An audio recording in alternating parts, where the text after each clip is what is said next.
నేను ఒకటే ఒకటి అడుగుతా, ఒకటే ఒకటి అప్పీల్ చేస్తా రజనీ. ఇన్ఫ్యాక్ట్ నాకు ఓటు వేయని వారిని కూడా నేను ఇదే విజ్ఞప్తి చేస్తా.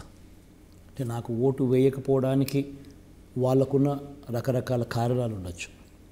కులం కావచ్చు, వాళ్ళకున్న వాళ్ళ పార్టీల అఫిలియేషన్ కావచ్చు, ఏదైనా కారణం కావచ్చు.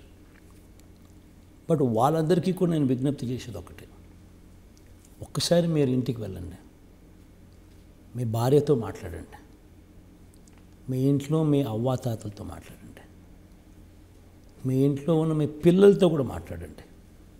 చిన్నపిల్లలు కదా, ఓటు లేదు కదా అని వాళ్ళను పక్కన పెట్టద్దండి. వాళ్ళ అభిప్రాయం కూడా తెలుసుకోండి.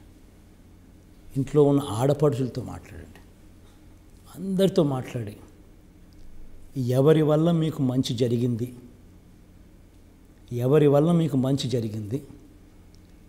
ఎవరు ఉంటే ఈ మంచి కొనసాగుతుంది అన్నది ఒకే ఒక్క అంశం మీ ఓటును గైడ్ చేసేట్టుగా మీరు ఆలోచన చేసి ఓటేయండి.